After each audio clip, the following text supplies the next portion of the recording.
अब ये यहीं रहेंगी। घर में जगह दिलाने का वादा तो पूरा हुआ, अब आपको आपका हक भी दिलाएंगे माँ जी। इस नागपंचमी में तुम्हारी आहुति दी जाएगी स्वरा, क्योंकि अब होगा तुम पर जहरीला वार।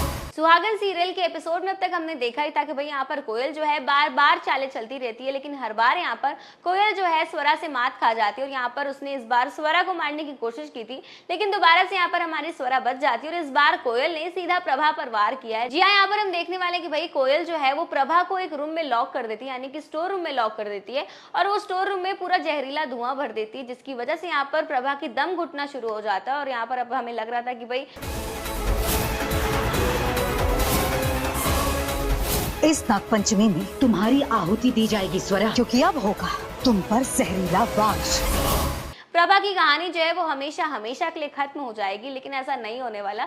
जी हाँ, आपको बता दूं कि यहाँ पर प्रभा जो है वो चिल्ला रही है, चीख रही है, दरवाजे को खटखटा रही है, लेकिन भाई प्रभा की आवाज फिलहाल कोई भी नहीं सुन पा रहा, क्योंकि वो स्टोर रूम में लॉक है।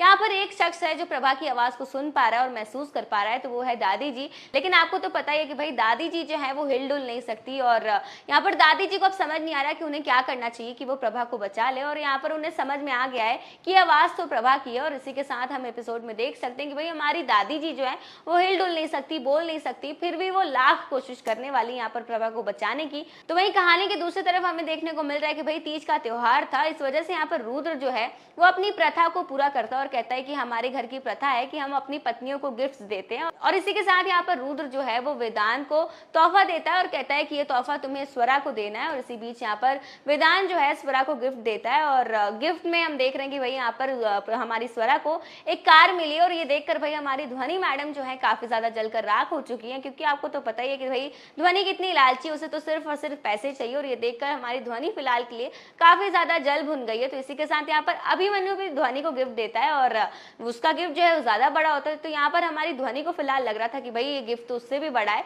हो सकता है कि इसमें कुछ और भी बड़ी चीज हो। लेकिन यहाँ पर जैसे ही ध्वनि गिफ्ट खोलती है तो उसे एक साड़ी मिलती है, और यहाँ पर ध्वनि जो है बिल्कुल नाखुश है इस गिफ्ट से। और तो ये आने वाले एपिसोड में हम देखने वाले कि भाई दादी जी जो है पैरों से चेयर टेबल को गिराती है, जिसकी आवाज की वजह से सभी घर वाले उनके कमरे में इकट्ठा हो जाते हैं। और इस बार यहाँ पर दादी जी जो है इशारे से बताने वाली है कि भाई स्टोर रूम में कोई है, और हमारी स्वरा इतनी चालाक है कि वो समझ जाती है कि दादी जी क्या कहना चाहती है। और इसी के साथ आने वाले एपिसोड में हम देखने वाले हैं कि भाई वेदांत और स्वरा मिलकर प्रभा की जान बचाएंगे, और बहुत जल्द यहाँ पर हमारी स्वरा जो है प्रभा को हमेशा हमेशा के लिए इस घर में वापस लेकर आएगी।